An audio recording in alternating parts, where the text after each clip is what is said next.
అస్సలాము అలైకుం వరహ్మతుల్లాహి వబర్కాతుహు. ప్రియ సోదర సోదరిమణులారా, జిన్నాతులు మరియు శైతాన్ల వాస్తవికత 5వ ఎపిసోడ్లోనికి స్వాగతం. అయితే ఈ జిన్నాతులకు సంతానము మరియు వాటిలో వర్గాలు, సైన్యాలు ఉన్నాయా అనేది చూద్దాం. నేను ముందే చెప్పాను, జిన్ జాన్ రెండు కూడా అరబీ భాషలో ఉపయోగించడం జరిగింది. జిన్ అంటే ఒకటి, జాన్ అంటే జిన్నాతులు అందరూ కూడా.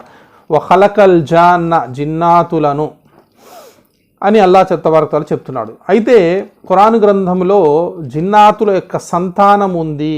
అవి గాలిలో ఎగిరే జిన్నాతులైనా, పాము లేదా కుక్కలలాగా ఉండేటటువంటి జంతుజాతికి చెందిన జిన్నాతులైనా, లేదా మానవుల్లాగా సంచరించే జిన్నాతులైనా, వారికి కూడా సంతానం ఉంది. సంతానం ఉంటేనే కదా అవి అభివృద్ధి చెందేది. అవి కూడా కాబట్టి సంతానం ఉంది. ఖురాన్ దానికి వాక్యం చూడండి, సూర కహఫ్ వాక్యం 50లో అల్లాహ్ తబారక తఆలా అంటున్నాడు, వ ఇద్ ఖుల్నా లిల్ మలాయికతి ఇస్జుదు లి ఆదమ ఫసజదు ఇల్లా ఇబ్లీస్ కాన మినల్ జిన్ని ఫఫసక అన్ అమరి రబ్బిహి అఫతత్తఖిజూనహు వ జుర్రియతహు ఔలియాఅ మిన్ దూని వహుం లకుమ్ అదు. అల్లాహ్ తబారక తఆలా సూర కహఫ్లో అంటున్నాడు, నేను ఆదాముకు సజ్దా చేయమని అందరికీ ఆజ్ఞాపించాను, దైవదూతలందరికీ అందరూ చేశారు, కానీ ఇబ్లీస్ అనేటటువంటి వాడు చేయలేదు.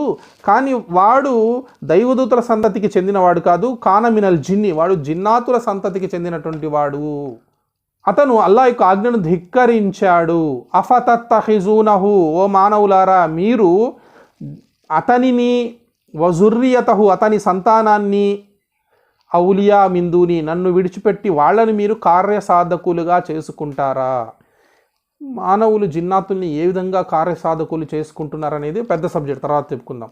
అయితే ఇక్కడ ఈ వాక్యంలో అల్లాహ్ ఏమంటాడు, అఫతత్తఖిజూనహు వ జుర్రియతహు, వాడిని మరియు వారి సంతానాన్ని అన్నాడు. అంటే ఇక్కడ జిన్నాతులకు సంతానం ఉంది అని సూర కహఫ్లో అల్లాహ్ తబారక తఆలా మనకు తెలియజేస్తున్నాడు. సోదరులారా, అంటే ఈ వాక్యం ప్రకారము జిన్నాతులకు సంతానం ఉంది అని మనకు అర్థమవుతుంది. ఇది రెండో విషయం ఏంటంటే, అల్లాహ్ తబారక సూర అషూరాలో అల్లాహ్ ఏమంటున్నాడు, వ జునూద ఇబ్లీస్ అజ్మయీన్, ఇబ్లీస్ యొక్క జుందున్ అంటే అరబీ భాషలో సైన్యము, జునూద్ అంటే సైన్యాలు, మీరు వ జునూద ఇబ్లీస్ అజ్మయీన్ అంటే శైతాన్ సైన్యాలందరూ కూడా అంటున్నాడు అల్లాహ్. అంటే శైతాన్కు సైన్యాలు కూడా ఉన్నాయి.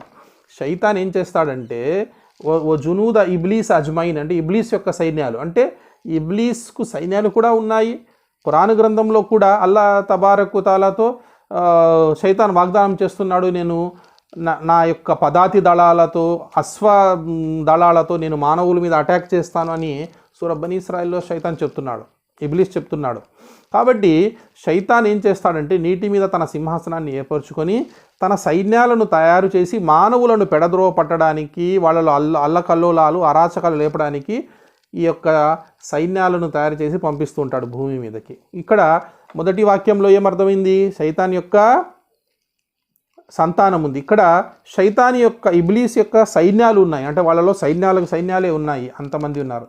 ఇంకొక చోట అల్లాహ్ తబారక తఆలా అంటాడు, సూర ఆరాఫ్ వాక్యము 27లో, ఇన్నహు యరాకుం హువ వ కబీలుహు మిన్ హైసు లా తరౌనహుం, అతను అంటే శైతాను మరియు వాడి యొక్క సహచరులు, వ కబీలుహు అంటే వాడి యొక్క కబీలా, వాడి యొక్క వర్గము, మిమ్మల్ని మీరు చూడలేనటువంటి ప్రదేశం నుండి మిమ్మల్ని చూస్తున్నారు నక్కి కూర్చొని.